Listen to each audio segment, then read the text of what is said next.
Hey, beautiful soul. Welcome back or welcome in for another episode of Spirit Speakeasy. Today's episode, we are going to be sharing real angel stories, earth angels, divine nudges, and mysterious helpers. If you've been here in the Pod Squad for any length of time, one, I'm so grateful to have you. And two, you would probably know by now that I have an affinity for angels. I believe in angels. I've had several different types of angel experiences from the time I was very young, and just lots of different experiences, and have learned different ways to work with that angelic energy. But angel energy is one of the first things that I really remember starting to experience. And in just a minute, I'm going to start this episode by sharing a very personal earth angel experience, my own real angel story.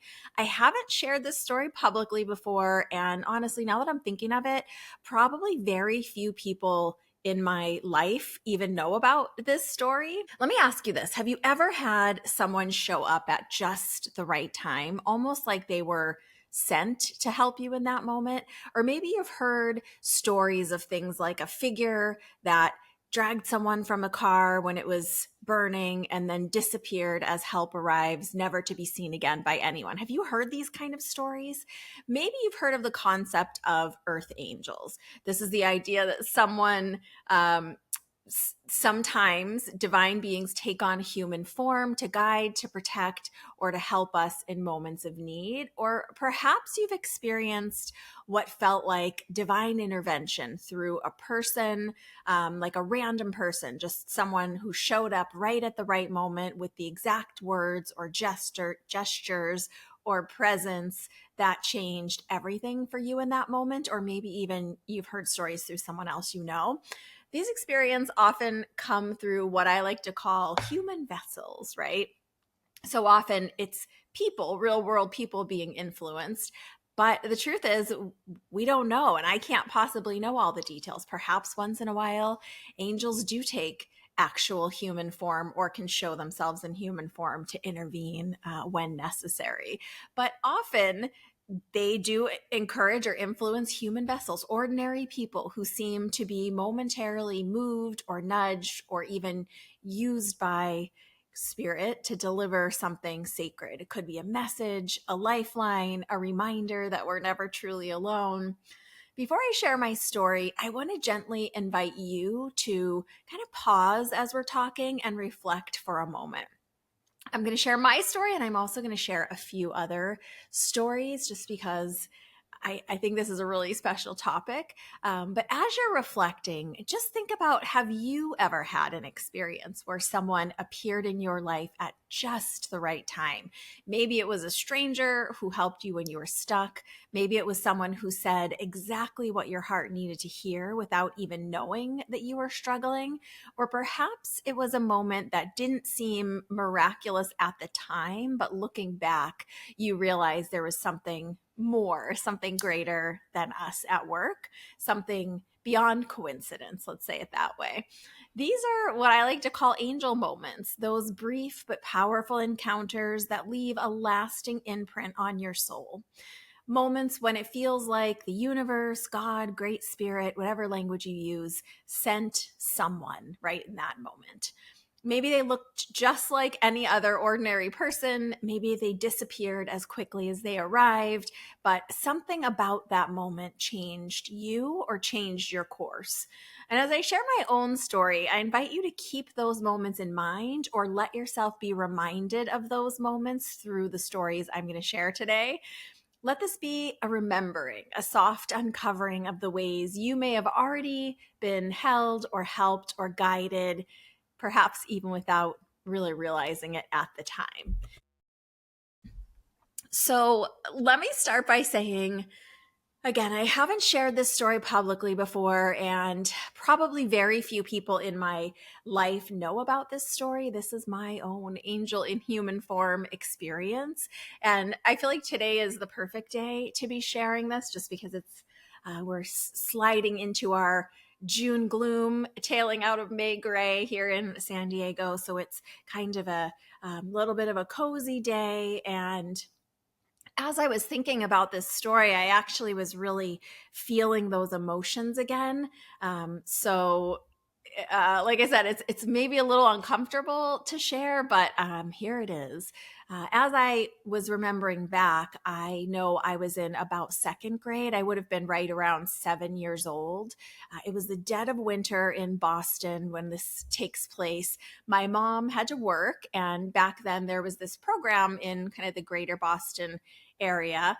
And we all referred to it as like daycare moms, daycare mothers. It was basically before or after school childcare in the home of women in the community, and it was run by some sort of organization. And this morning, my usual before school daycare mother was sick. So they kind of were emergency version placing me with someone else just for that morning, and I would have to hurry. We needed to leave extra early, and I'm not a morning person, and when I was a kid, even less so. I was really not a morning person, and really not a freezing cold snowstorm winter morning person, if you can imagine. I had my book bag, because back then we carried all these heavy books even when we were little, a winter coat, and I had these brand new snow boots just in time for a classic New England nor'easter snowstorm last night. Lots of schools got canceled, but not mine. I was in Catholic school at the time, so we didn't necessarily have to follow the public school closures. So my school decided to stay open, unfortunately. And my mom was in this big rush. We were almost on the other side of town from the hospital that she works in.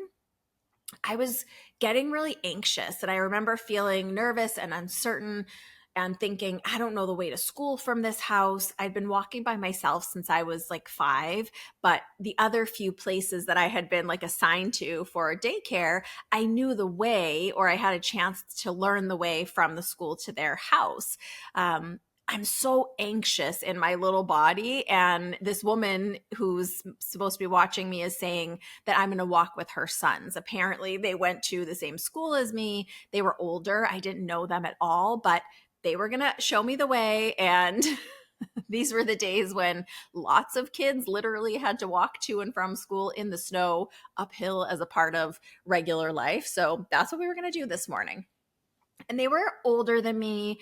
They were bigger than me, obviously, and they walked fast. And we were walking up this big hill that was the way to school, and they kept yelling, "Hurry up," at me. And it was uphill and so early in the morning that a lot of the sidewalks, the walkways in front of people's houses as we walked up this big hill, were still covered with deep banks of snow. And of course, it's gray and cold and windy. And these snowbanks, or the snowfall, was, at least it was deep for me. And I was trying my best to keep up, but the snow drifts were above my little knees at the time. So every snow drift that I was stepping in, like I was up to my knees in this deep, like freezing cold snow. And even worse than that, as I lifted my foot out each time, my new boots kept sliding off my heel. And before long, I knew I definitely had blisters in there. And it was so painful to keep slipping my ankle, my heel in and out of my boot. And I tried calling out to those boys, but they kept slipping further and further away up that hill. And no matter how hard I tried, I just can't seem to keep up with them at all. Just as they disappeared over the top of this big hill that we were on, my boot slips off and is swallowed by a snowdrift, and I can't find it anywhere. And tears are streaming down, burning my face in the freezing cold air, and my foot is burning from the freezing cold snow as I try to walk and find my boot, and I need to sit down even just for a second to get some relief for my little sock drenched foot in snow. And fear really overwhelmed me. I know I'm definitely lost now. Maybe I had a panic attack. I'm not exactly sure. But the next thing that I remember is this really big man, that reminded me of like a strong, sturdy lumberjack scooping me up and carrying me into a nearby hospital urgent care. I remember he seemed very kind and made me feel much more calm. And I wasn't afraid of him at all, even though he was like this giant stranger picking me up and physically carrying me. I just wasn't scared of him at all. I don't know how I got to school, but the next thing I remember, I'm sitting across a huge wooden desk from Sister Alice, the school principal, waiting for my mom. I am exhausted and still in fear. I'm certain I'm going to be in so much trouble when my mom gets there for making a problem and for my mom needing to like leave work and come to the school. I don't know about you guys, but that was a big deal back in my day. Luckily, my mom wasn't angry and I wasn't in any trouble at all. But my mom did bring me a change of clothes and shoes, and I did have to stay at school for the rest of that day. Later, I was told Later, I was told that this angel of a man found me lying in the snow with no shoes on, very cold, and starting to fall asleep.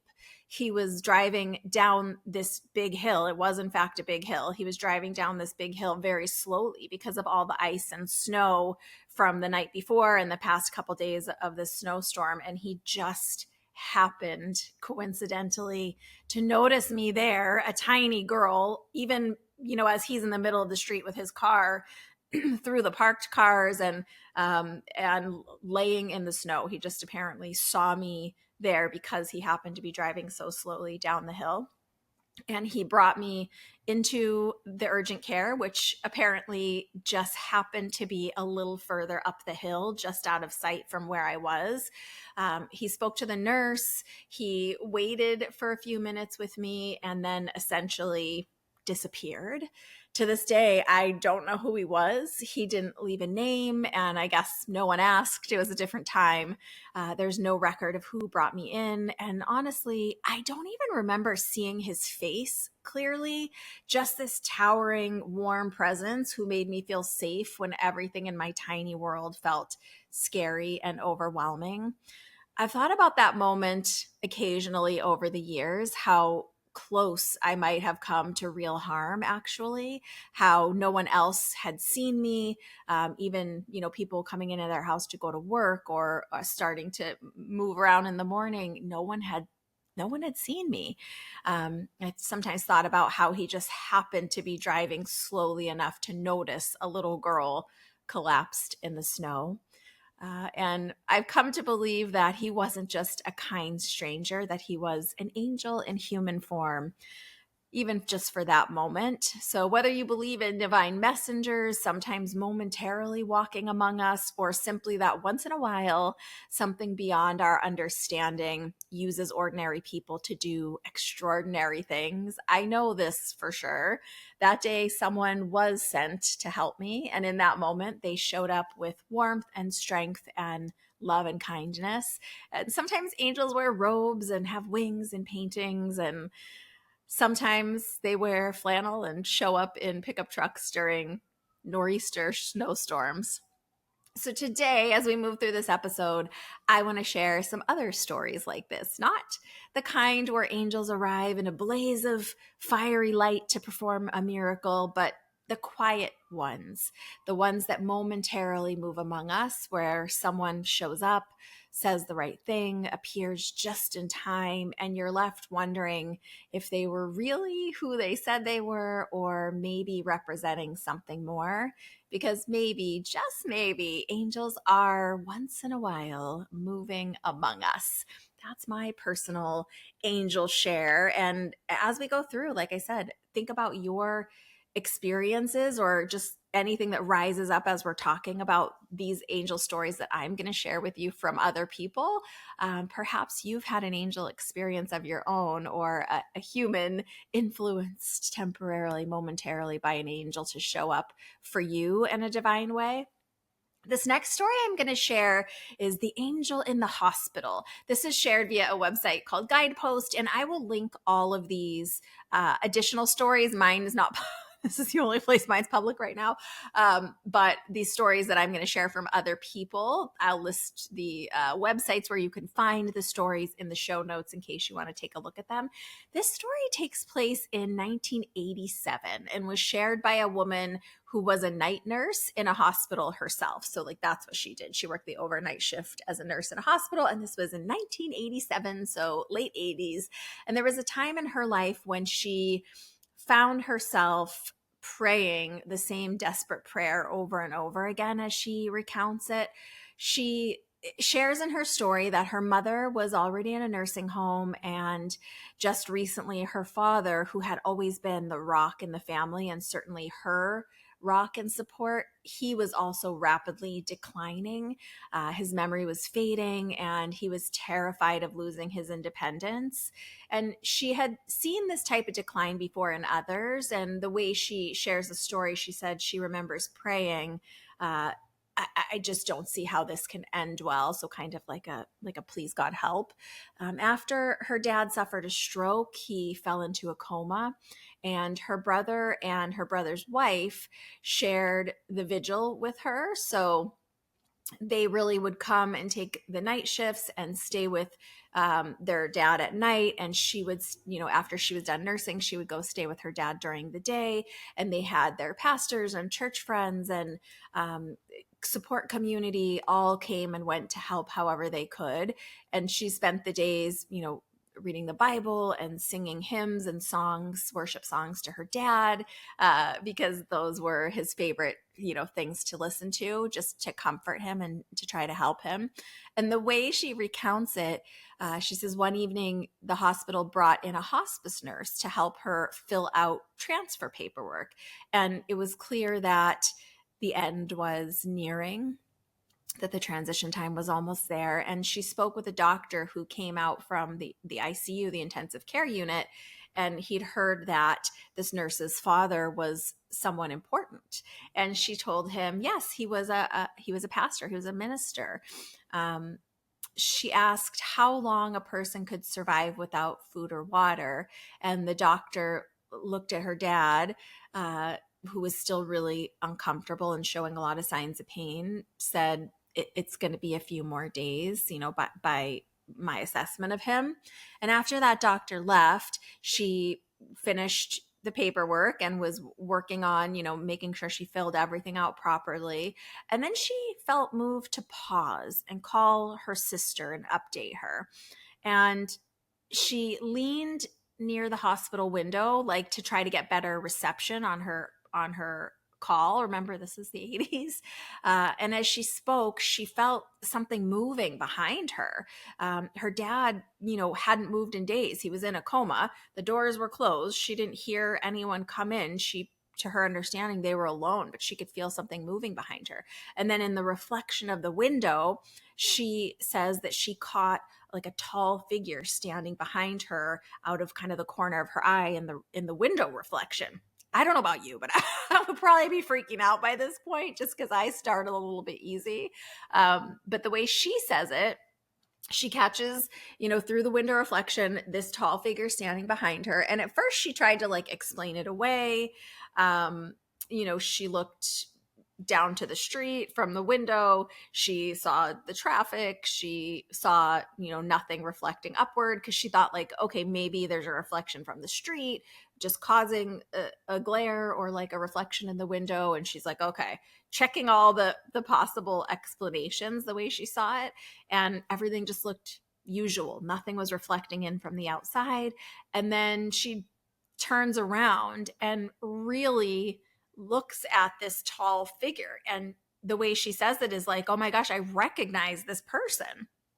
And she said it was the same figure that she'd seen decades ago, back in 1987, when she was a night nurse. And that nurse, that evening, that night, she'd seen 3 nursing assistants doing their rounds, checking on patients. But suddenly a 4th figure appeared, taller than the rest, gliding, not walking down the hallway. And she knew then, she says, like deep in her being, that she had seen an angel. And over the years, she'd often say to others, angels walk these halls, although she'd never shared that story fully. But spending that time beside her father that night, she understood why she had seen the angel all those years ago. It was so that she would recognize this angel now and not be afraid. And she says the next thing that happens is the angel passes slowly over her father's body, and the movement was graceful and peaceful and beautiful. And then she says she sees the angel pass through the hospital wall and out of sight. And she said she knew just in her soul that an angel had been sent, like not just for her dad, but also for her to witness that her dad was going to be at peace with the God of his heart and his understanding.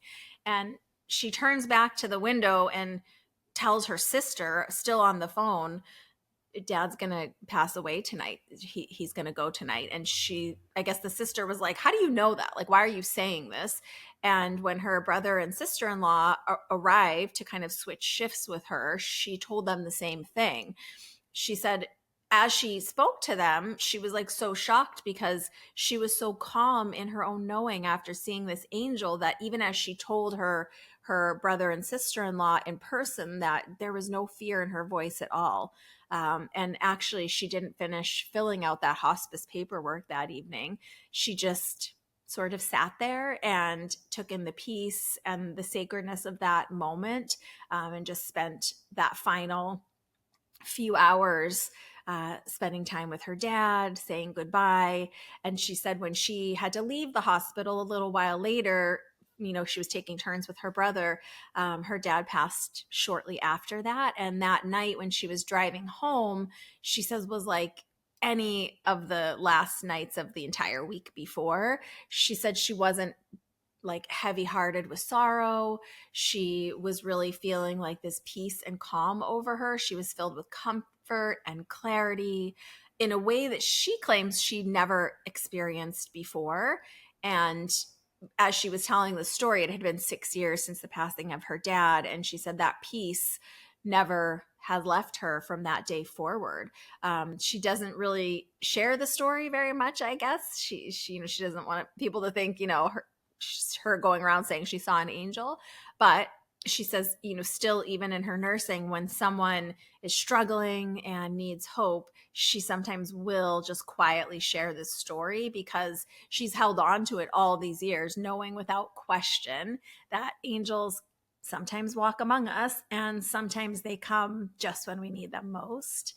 Have you ever had that type of experience in a hospital where you felt an angel or a presence or a calm or even a loved one from the other side? This next story is a little different. This next story is called Angel on a Train. And again, I'm going to link it in the show notes. It is shared by a person. She shares her name in the story. Her name is Michaela.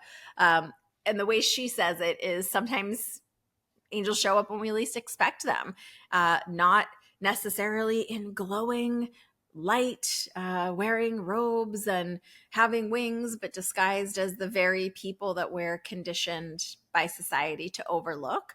So she tells her story on an ordinary train ride in Germany.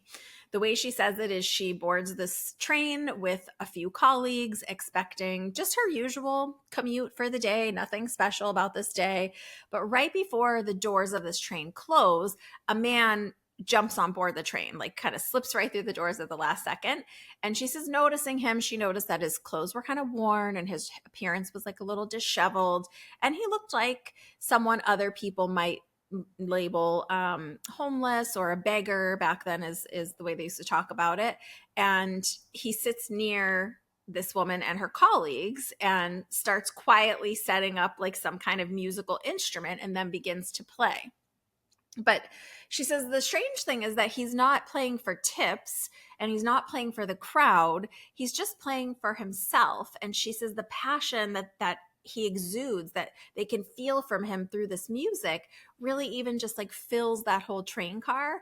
And she says at first, as she's witnessing this, like no one really in the train pays much attention, but slowly as the train continued on its journey from station to station, something kind of shifted in the energy, that people on the train began to listen. And when he finished his song, she and her group of colleagues, gave some applause because they were genuinely shocked and moved by the talent that this stranger had, this man. And she said that after, they applauded and kind of were like, wow, that was great, he really lit up and kind of looked up and started smiling, because again, he was only playing for himself, not noticing anyone else.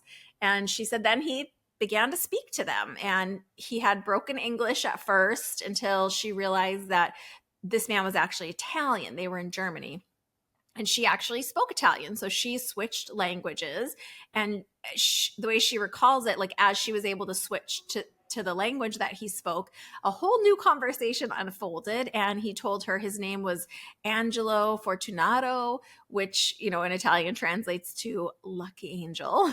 And for the next 20 minutes of her train ride, he opened his heart in a way that, most strangers on a train and in a small conversation never do. This man, Angelo, shared that he lost his mother at a very young age, that she was hit by a car in a car accident.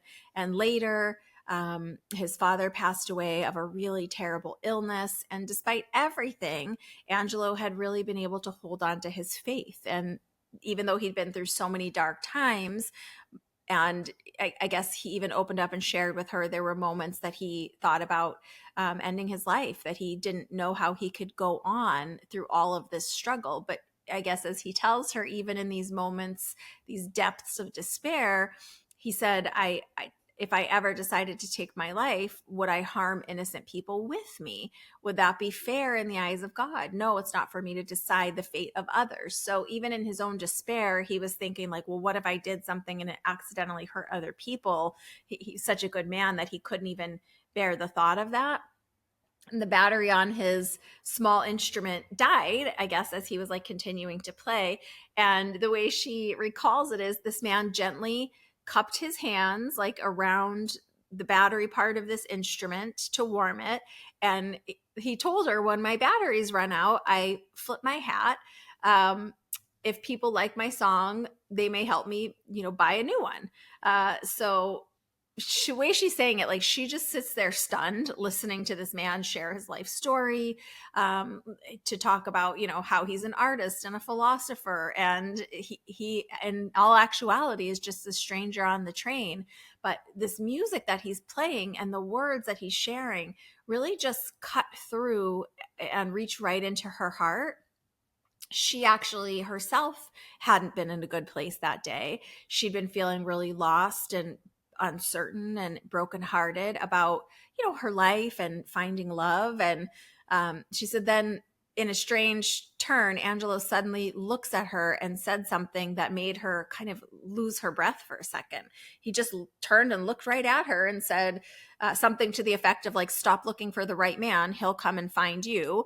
Don't put yourself below a man, and they'll need to take what they need and leave without looking back.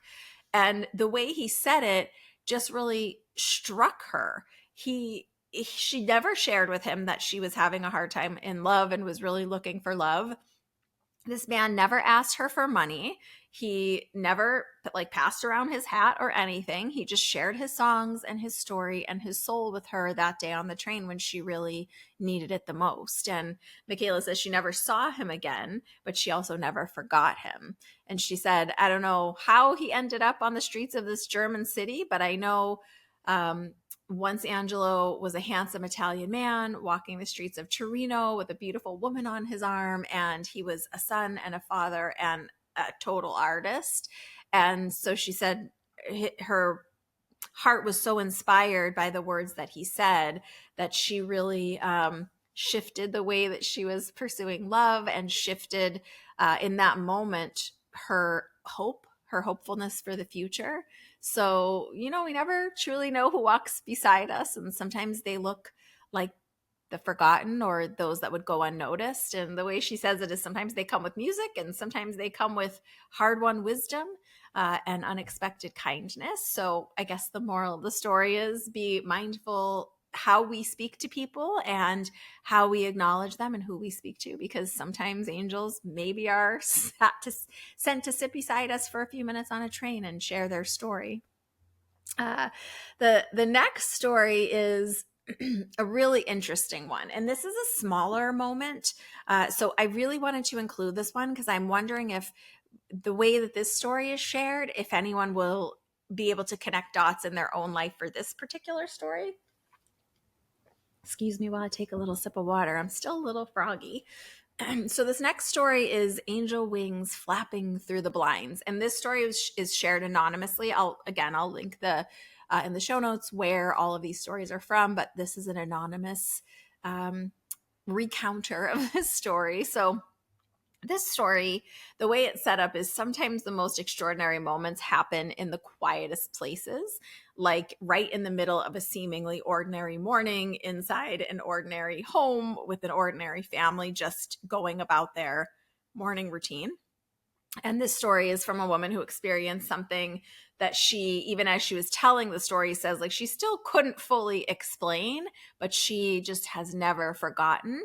And after hearing the story, you might agree that she wasn't as alone in this house as she thought. So the story happens about 20 years ago, and this woman is married. Her husband leaves for work early that morning at like 4 a.m. It's just the way his job works. He gets up real early. She stays in bed in the mornings. That's their usual routine because he leaves so early. She kind of drifts in and out of sleep, cozy in their warm, toasty home for another few hours until she's going to have to wake up. They just work slightly different hours. And so by around like 9 o'clock on this day, she was still asleep. It was like a chilly day. She's wrapped all in her warm, toasty blankets. And something odd just kind of stirs her awake from this cozy slumber. It wasn't like something normal in the way she recounts it. It's not like a loud crash or something falling or someone yelling. But she says instead it's like a repetitive, odd sound. She describes it as a rhythmic fluttering.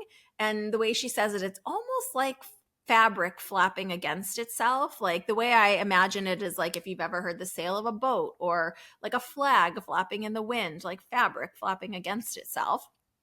And it's repeating over and over and over. And so she's woken up by this noise, this rhythmic fluttering, she calls it. And as she blinks her eyes awake, she's like still a little distorted, still a little waking up. But she looks around to try to see like the source of the noise. And she says that two panels from these vertical blinds in her bedroom were flapping around kind of wildly, slapping and swaying into each other over and over and over. But the strange part was that the rest of the blinds, like the identical train of blinds, identical panels, side by side, everything else is perfectly still. It's just these two blinds that are waving around and flapping into each other. For those of you in Southern California, we have a lot of vertical blinds. Where I grew up in Boston, we really didn't have a lot of these vertical blinds. It's essentially, it's on a window in this story, but it's essentially like the type of blinds that go normally with a sliding glass door. So they're just straight up and down pieces of plastic. And there's a little rod at the end and you can twist them open or you can pull them all to one side or push them all to one side.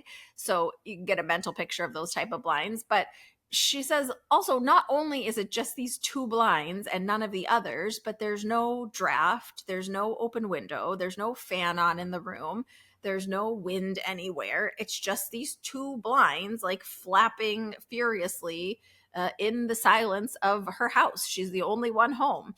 So she said her first instinct, oddly, wasn't fear.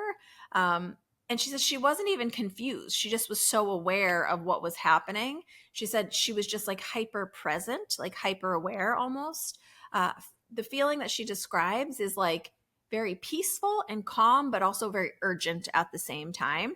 And something deep inside of her, it's like she just knew that it wasn't just nothing, that it wasn't random, that it was a nudge for her to get up, a nudge for her to get moving. So she follows this internal nudge. The way she says it in her story is like she sat up, she takes a breath, and she gets right out of bed, and she opens the bedroom door to step into the hallway. She gets another kind of sense, an intuition, a feeling. This time she says it's like unmistakable. It's a very sharp smell as she opens the door of something burning. She says it's the kind of smell that like jolts you instantly into awareness, even if you were a little bit sleepy, like something is wrong. This is not normal. Again, she's home by herself. So she rushes down the stairs. Of course, her like heart is pounding. She's scared to check out what's going on in her house. And the smell, as she like starts moving and going down the hall and down the stairs, she says the smell is getting like louder and louder. She's looking around. She's checking out like what could the smell be coming from. She finally opens the laundry room, like the laundry door area, and she finds that the dryer is still running. And it's super duper hot, like much more hot than a normal clothes dryer should be. I guess before he left, her husband had just like tossed in some laundry before leaving, like just intending to start drying it before work. But something had like gone wrong with the machine, and the machine didn't turn off like normal. But, you know, when he left at 4 to this point at 9 a.m., the dryer didn't automatically shut itself off. So this machine had been running for like 5 or more hours straight. And the inside, she just like turned it off and opened it. The inside, she says, was like scorching hot. And as she tried to reach in, the clothes are like almost too hot to touch, like on the edge of catching on fire, is what she says. Obviously, she had turned it off immediately. She pulled out all of the hot laundry, thinking like, okay, let me just like get this stuff out and try to get some air around this. And she was just like stunned with how hot everything was. And as she pulls out the laundry and like turns the machine off and unplugs it, she just kind of falls back and sits down like totally in shock. If she hadn't woken up when she did from all the way upstairs in a closed, cozy, dark bedroom, and if she hadn't gotten up, like obeyed or honored this nudge that she felt and gotten up, if she hadn't trusted that little quiet nudge of two blinds flipping for no apparent reason, her entire home could have caught on fire. Who knows? It sounds like this dryer was like very close to flames, and she could have still been asleep upstairs even and not found out at all until it was far too late. And as she was thinking about it later, she tells in the story, kind of returning in her mind to that moment in her bedroom, the blinds moving on their own, that sound that wakes her up, she couldn't shake that feeling that someone or something had been there trying to get her attention, not with fear, but with love, with urgency, but kind of wrapped in gentle calm, but still urgent. And the way she recounts the story, she came to believe that it was an unseen angel. She never saw an angel standing at the foot of her bed. There was no wings. There was no like voice from the heavens, just these two flapping blinds with no breeze to be seen, and an undeniable, like deep knowing in her core that she felt like she was saved that day. And in the story, the way she says it is she still calls it one of the most profound spiritual experiences of her life, not because of what could have happened, but because of how she knows deep in her heart and soul that she was guided away from danger. And in the story, she says she now often says that she thinks angels show up even more than we realize. And sometimes they don't speak in words. Sometimes they just nudge a blind or a feeling just enough to wake us up, she says. So I thought that was a really beautiful story. And I mean, obviously she doesn't see an actual angel, but I wonder if you have had something like that where it's just an unexplainable something, a physical sign or something happening or a movement, and then this feeling that you have. That's why I wanted to include this story. The next story is going to be our last story of today, of these real angel experiences, but it's no lesser a story than the others. I really tried to choose the most powerful and varying stories that I could. And this last story is called A Voice That Saved a Child. This is also anonymously submitted to a totally different website. And this is also told by a female. And the way she tells the story is on the day of this angel encounter. She was having this big cocktail party at her house, and where they live, it's kind of near the beach, and lots of people open their homes and the neighbors get together. And so it was a party normal for the time of season, and her neighbors are filling her house, and the party's like in full swing, music, families, barbecue going, and suddenly they run out of ice. So she volunteers, to go get more, and she grabs her wallet and keys, and they drive like big four-wheel vehicles where they are. And so she grabs her stuff and like heads to the car, to this big four-wheel drive vehicle that she has. And the way she recounts it in the story is she's like, at the time where this house was, it's designed for the tropics, and upstairs was like enclosed and living and about raised like 15 feet up. This is a weird thing about me. I sometimes watch these like House Hunter International type shows, or like House Hunter in the Tropics. Or if you've ever seen in kind of like the Gulf Coast, or that part of Florida or Texas, in these high flood zones, these tropic zones, if you've never seen it, they put these giant like 15-foot beams beneath the houses, and then the houses are way up on top of that. And it's so if there's these high hurricane winds or giant floods, that the house itself is often safer. So that's kind of how her house was. The upstairs is like enclosed for a living space, and then these 15-foot beams are underneath, and the air can kind of pass through, wind and rain can pass through, and underneath they have these like concrete floors that are mostly open air. So typically most people like park their car under there so that it can be safe from the weather, because it's just open air, but it's like a big driveway patio under your house. So that's where her car was, and she parks it under there so that if it is raining, protects it from the weather. So she grabs her stuff, kind of heads down those stairs and jumps into her car, and she's about to, start your engine so that she can go grab some ice for everybody at the party. And she says she actually heard a voice speaking to her. She says the voice was not coming from another person, because she's all alone. Everybody else is up at the party upstairs, but she heard the voice so clearly and firmly. And she said the voice very firmly, directly, clearly says, "Look behind the car." So she didn't even have time to like think or process or think like, where's this voice coming from? It's almost like she immediately starts moving. She gets out of this four-wheel vehicle and goes and looks underneath the car, and there was nothing. And she's just like, okay, this is really weird. She hears the voice again, "Look behind the car." And so then she keeps walking around, keeps trying to look around. And as she went around to the back of this big vehicle, she says in her story, what she saw felt like getting like punched in the gut.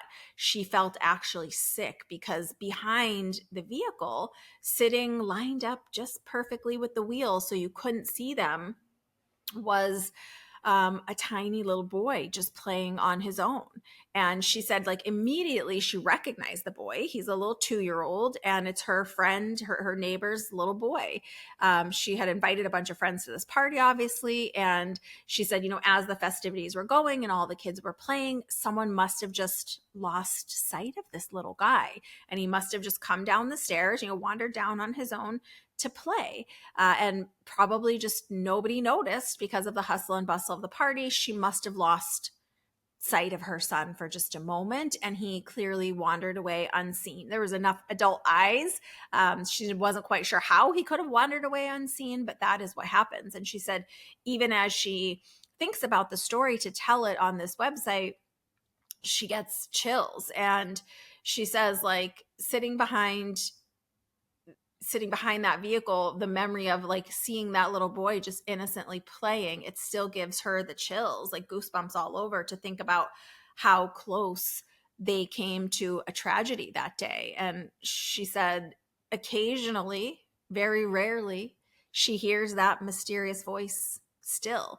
But when she does, she never hesitates. She listens right away and gets on top of it. It hasn't been as dramatic as this occurrence, but one little boy is alive because she listened to that calm, steady, direct voice that she received. So, a short story, but a really powerful story. And I love that through these stories, we had one that was, this voice just out of nowhere, one that was just those blinds flipping.